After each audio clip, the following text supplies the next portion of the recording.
Welcome to the Harvesting Wisdom podcast. Together we explore the vast landscapes of life, delving into the rich soil of experiences, sowing the seeds of curiosity, and harvesting the profound wisdom that each episode unfolds.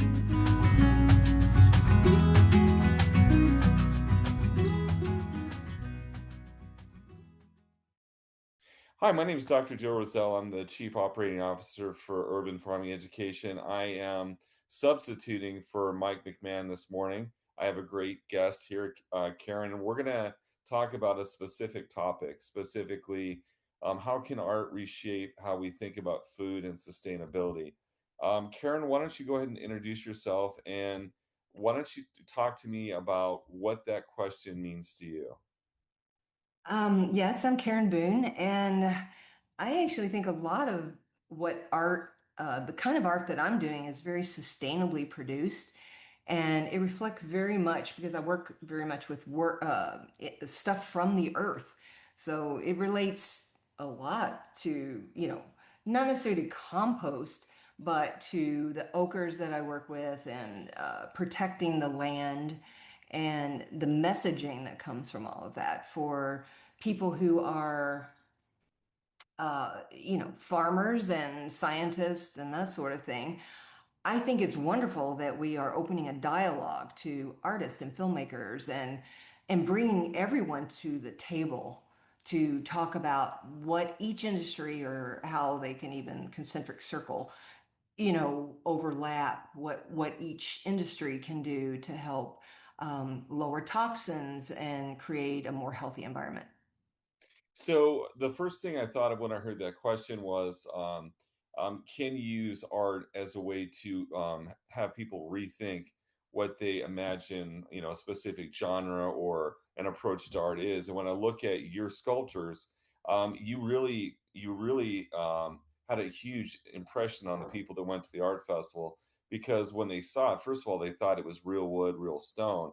And then Mhm. when you talked about the material, that was shocking as well too. So just if you could elaborate on that, on people's reaction to your artwork, and just trying or being successful at getting people to reimagine how they can create, I think is an important topic. What do you think? Well, the way I work, and I find it actually really flattering when people think I just picked up a stick and put it in a metal stand, or picked up rocks, which it can be quite large for people who have not seen my work. It is, I can have a 4-foot rock that weighs about 3 pounds. It's simply industrial waste like cardboard or forged pigment that I can find on my property, like yellow ochre. And it's more of like getting you to rethink what you can make things out of. And if that's a low toxin or using environmental waste, but also just getting people to see nature. That's probably my primary reason to do the work. I want people to go like, oh, I've had people even say, don't I've ruined hikes for them now because all they want to do is like go up to trees and look closer, or now they see the rocks and then they used to just take a walk. Now they're actually seeing it more. And I think that's critical that we reconnect to nature in every way possible. So, in helping your fans or the public you work with reconnect with nature, talk to me about your journey because your artwork is very unique. It's very specific. How did you develop the type of artwork you're currently working on? I was more just interested in cleaning up my personal toxins, like maybe 10, 12 years ago. I thought, I'm just tired. I was a graphic designer. Actually, my whole career was based more in graphic design, computer, a lot of aerosols, things like that. I always did artwork, but I never thought much about what it was made from, like benzene, formaldehyde, aerosols, all these things that are pretty bad for for the human body, much less like if it's hanging on a wall, so it's emitting VOCs and basically, anything that's made of plastic emits certain things. So I wanted to take it back to a more historic or, like all the way back to like even cave paintings or Renaissance paintings where the pigment was handmade. And that just opened up a whole scientific and I don't know, scientific and art history journey as to what would be light fast, what would hold up if you're just trying to put art together. And I found that for me, archival walnut oil worked really well, or gum arabic and clove oil, as well as mineral pigments. For me, I don't work as well with botanicals because they tend to fade quite quickly. So I'm working in ways that like think pre-Columbian pottery or Lascaux cave paintings, that type of thing, where like these pigments hold up a really long time. And so I also my journey was to slow down my process because not that there's too much art in the world, that seems like a strange statement, but I do think it's very easy to overproduce. And so I think it's really important for artists to put a lot of attention into each piece so that you're not cluttering up the world with more stuff, which we don't need that. No, you've touched on a lot of topics, fast fashion, where people are just producing so people can consume. But you talked about the origins of the style of art that you are currently doing. Where would you say that your roots come from? If you had to pick to a specific time period or process or a culture, where would you say Yeah. you're I, drawing those origins from? I would say for some bizarre reason, for me, it's more indigenous, whether it's South America, African. I mean, honestly, even Native American, it speaks to me so deeply. And I really don't know. I don't have, I mean, I have, more Northern Europe heritage, but there's just something about the way when I forage, when I literally go out and dig up a little pigment, I'm totally moved by that. And I don't know what if I feel that. I'm moved by it. And then I feel like that spirit actually stays with the art. And that's just something that it's very hard for me to go back and work in acrylic or paints that I have not personally touched in some way from the land. So, looking at the artwork that you're currently doing, what do you see? How do you see it could be used to educate people about sustainability in nature? What would your hopes be for how your art could be really used to educate people how to produce and interact with the earth more responsible? I'm doing a show in the summer. You can hear some birds out there. LVA, which is the Louisville Visual Art Association. We're doing an event. It's called Human Nature, and they're bringing in the medical school from the University of Louisville. Yeah, I think Jim James is involved from My Morning Jacket. So we're bringing in all these interesting groups to talk about what is happening in the environment. So there's about 11 artists, and we're all doing like installation work, which is really fascinating to me because I have not had a chance to work quite as large as this. And so I'm really interested in the dialogue that comes from that, the workshops, the panels. I'd love, I mean, personally, I also have a show right now at Mormon Gallery. That's Moremen gallery here in Louisville. It's really probably the finest gallery in this area. And I probably have 30 pieces in there. And it is, everyone was talking about it. It elicited a certain amount of peace and calmness and how how nice that was because it felt like nature. It felt like a calming moment, and it brought about a lot of dialogue around that, which to me is exactly what I want. Yeah, looking around your studio in the background, but also your pieces can definitely transform a space. We were at the Mix Center in Mesa, and just seeing your artwork all throughout the building, really, it definitely transformed the space. So if somebody's looking for a restaurant or their own house on how to bring nature in for pieces that you most often couldn't, just because the actual scope, and the fact that you're making them out of different materials helps them to be more mobile and just fit Mm, into the space. What one of the questions I've wanted to ask you in person, but now I have the chance is, why do you use vegan? What's the oh, big appeal to using vegan for the paint and the well, materials? I've actually been vegetarian since my early 20s. Like as soon as I could be, I just, for philosophical reasons, I mean, health reasons aside, but for philosophical reasons, I have a very close attachment to animals. And the vegan gesso that I put down, most of the time if I'm working on either like I use organic cotton canvas or I use things like a piece of cardboard. And so I have to seal that against the oil paint because basically my sculptures are like three-dimensional oil paintings, if you can visualize that. I need something to protect the cardboard from the oil. And so the vegan gesso is basically a methyl cellulose, which is plant gum. It's not made from rabbit skin or horse hooves.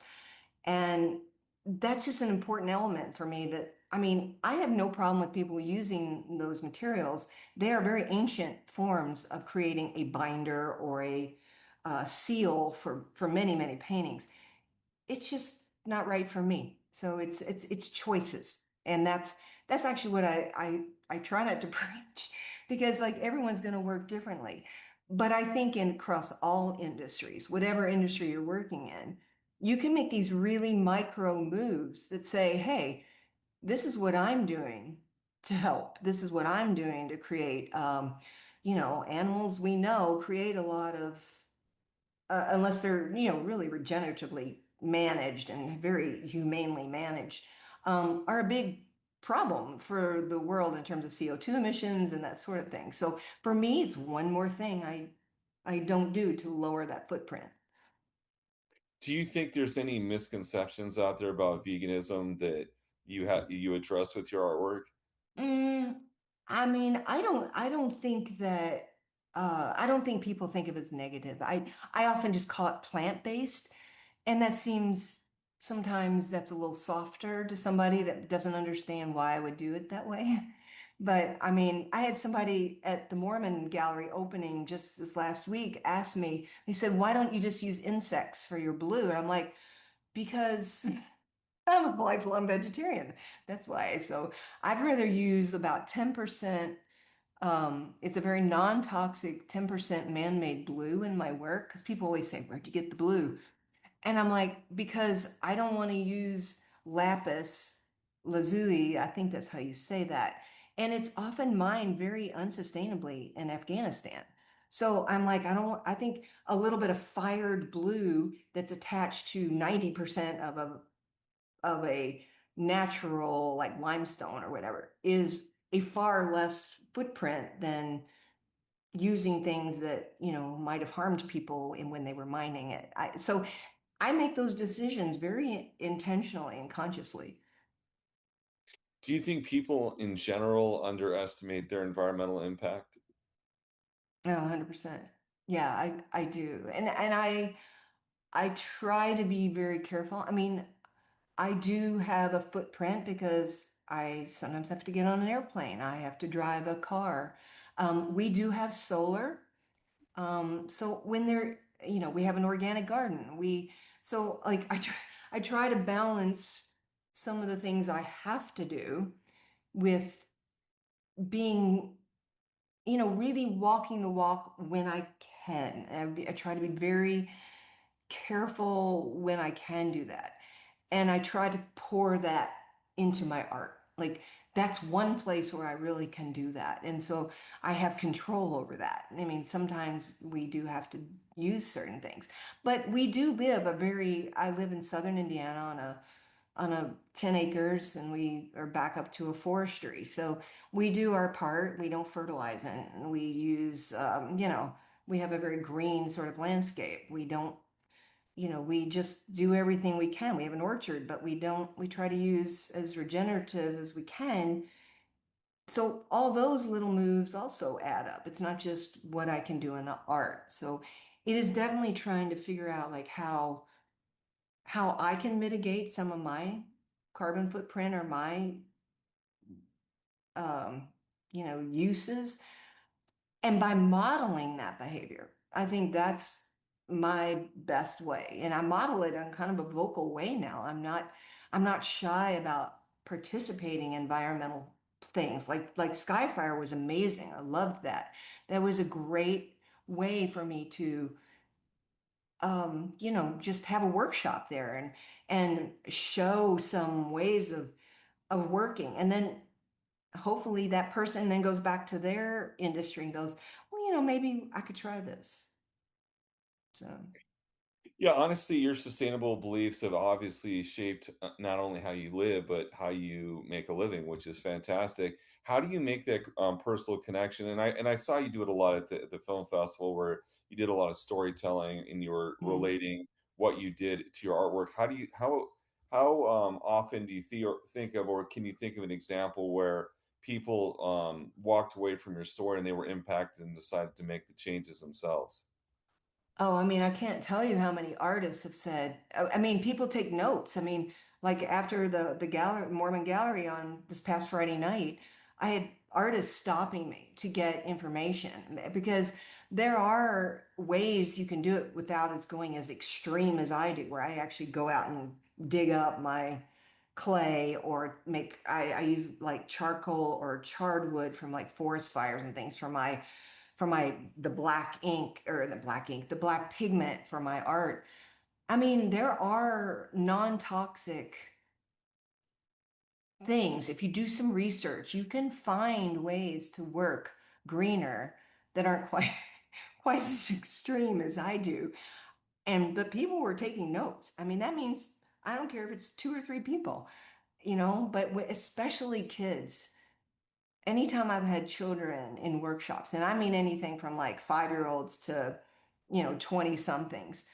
And honestly, even at your show, I sold art to a young couple, and they were so intrigued by the story Oh, of wow. how I was greening that up. And I mean, that meant the world to me, that they appreciated that the work they were buying was also, they felt like they were supporting artists working in that way.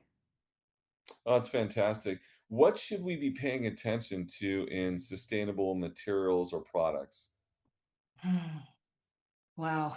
Um, I mean, there's a lot in art supplies. I mean, the list is too long, like truly too long. I mean, formaldehyde is huge, benzene, toluene. I mean, some of these things that just go down the water supply, if I was working in a more traditional way, I mean, my water supply is my water supply on Yeah. land like this. So, I mean, I'm very conscious that like I put walnut oil, which is, I mean, it's still I guess sort of a chemical, but it's a natural chemical. It's not going to hurt you if you encounter it. And I use things like palette knives instead of brushes. I can wipe that with a rag when I'm done. I mean, things that are just like, um, I don't have to use a lot of toxic cleaners and solvents. Solvents are really bad, aerosols. I mean, I know a lot of people work with spray paint. It's one of the worst, but I mean, I'm not going to tell them not to do that in their art, but it is a consideration, for me, it's a consideration as to how that would affect your body. So, I mean, and that's just this industry. That doesn't go out to like, say, the film industry where we had I had the film festival. That's more like any industry that you look at and say, wow, I didn't even think about these chemicals that could be hiding or these methods that I'm using that could be hiding. If your art could change one thing, what would it be? And it kind of sounds to me like you'd want people to consider what chemicals they're using in their materials, to use things that are more Mhm. natural, because eventually it's going to make its way back into the water, the air. Mm. It sounds kind of like that's it. Would that be your one big push with young artists out there to consider the Yes. chemicals in their materials? I would say that the toxins are a big part of it, but I mean, I also just really want people, I mean, something that we didn't talk about. that is so near and dear to my heart is that, like, when I went to school in Basel, Switzerland, and I learned to hike there when I was in my young 20s. And I am a lifelong hiker and backpacker, and I get to very pristine areas. I get to a lot of national parks. Um, I just want that for generations. I want people to be able to go outside and still have clean water and clean air and trees. And I want that so desperately because I have been so blessed and so lucky to have experienced, some of the best hikes you can go on in backcountry and see things that a lot of people never even get to see. I really want that for generations to come. I cannot fathom where we could be if we let the kind of mining and the kinds of some of these things happen that I think, and the pesticides that, just on farming. I mean, I mean, I know you work with compost. You could speak to this from your industry. The work you're doing is fantastic. I was so thrilled to kind of join forces in some ways with what all the regenerative farmers that were at the event at Skyfire was just amazing to me. So I think we're all trying to do that little thing that keeps us connected and literally able to enjoy nature for years to come. And I really think we're at that tipping point that we might not if we don't all become a little more vocal. Yeah, honestly, I think the big question that I'm trying to get everyone to ask or think about is, are we good stewards? Are we using Exactly. our all of our resources wisely? And it's even getting people to consider the long-term financial impacts. I think sometimes people are focused so much in on the short term, they don't realize that if you do harm to your environment, there's going to be a long-term cost, whether it's health or whether it's losing species or losing soil. So I think that's an important question. What about your work? What are you involved with this summer? I know you said you have Um, a conference. yeah. I What are mean, some of the things that you're going to be where you're going to be presenting or engaging right. this summer? Well, the Mormon Gallery is up until probably end of May, maybe even early June. I have a little bit of work that's going to be at Pyro Gallery. The Louisville Visual Art Association show will be quite a large show in July. And then another one at the Kentucky Museum of Art and Craft in, I can't remember when that one is. There's a lot. I would highly suggest maybe just checking in on any social media or my website's easy. It's just karenboone.com. And that's probably the best way to just maybe take a look at the process, how I work, because it's not easy to explain. It's just something you almost have to look at or kind of look at the process. There's a gallery section there and usually news like what shows are coming up. So that's helpful. So do you teach classes on how to create the artwork, or you have any Yeah. videos, books, or is this how if I somebody's in. haven't gotten that far yet, but I seem to be consistently asked to do workshops now.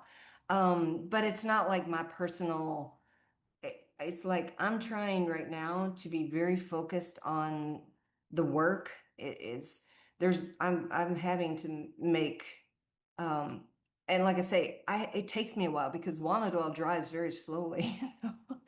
I don't use any alkaloids or drying materials that are toxic. So I do this the old-fashioned way. It takes a lot to make the pigment and sculpt the pieces, and so there's just a lot of work that goes into the work. So it takes me a while just to make it. So I'm gonna be working on. I'm going to focus more on work, making the work, but when asked, I love doing workshops, particularly for kids. And there'll be workshops this summer through the Louisville Visual Art Association. And hopefully, um, the Great Meadows Foundation grant, I'm going to be going to Italy to see two, it's a artist development grant. It's a wonderful opportunity, and I'm doing that in the summer where I will be meeting a lot of people and having a lot of dialogue with curators and artists, many whom are female, I've noticed, working in this arena for environmental and sustainable art, which is great.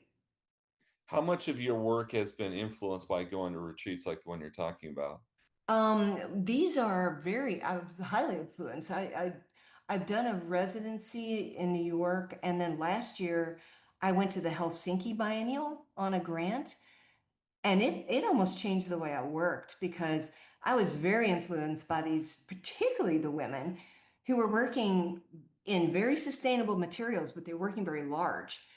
And they were making a huge impact with their art. Like it was a really beautiful biennial. And I just think the discussions, the panel discussions that I participated in and stuff, it was really a game changer. So I encourage people to do more of that if you can. Like, it's one thing for me to stay in my studio and work, but it's really important then to get that work out into the world because then it opens up all these discussions. I have some favorite people like Mofat Takadiwa. He's a South African artist and he makes things like out of discarded toothbrushes and stuff. He's crazy good and his messaging is also goes to the social side of environmental impact, right? I mean, how much of our trash goes to the poorest nations, how farming affects all this. So there's a lot of social impact that happens that I think is all needs to be is worked on like all the time. Yeah, it's interesting as you travel from one country to the next to see how people are being creative when they use different materials. I Hmm. know that when we were in South Africa, we all bought the telephone wire bowls that they Hmm. used to weave, which was pretty interesting. So, well, Yes. Karen, really enjoyed talking to you today. Thank We'll you. make sure to push this out. We'll make sure to update the website too with all of your links so people can go Okay. check out to where you're going to be or how to get some of your artwork. Also, hope Okay. to see you next year when we have our next film festival. That'll be fun. Yeah. Thank you so much for the interview. That's really A- great. I appreciate Absolutely. it. All Have a right. good one. And Rick says hi. Oh yeah, make sure to say hi as He's well. he's at the shop across the pond here. So, all Absolutely. right. Oh yeah, I noticed in the background it's gone from Yeah, snow to no, water. his shop is over there somewhere, like in the woods. So, all right. Well, very Thanks a nice. bunch. Thank you. Bye bye. All right. Bye-bye.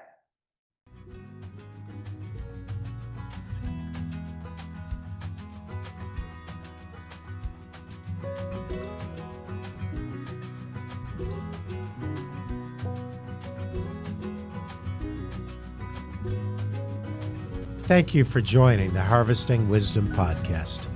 Click subscribe and like for ongoing insightful conversations. Explore our webpage for show notes and additional resources. Visit our guests' webpage for deeper insights. Your engagement is the foundation of our journey, and until next time, keep pursuing wisdom.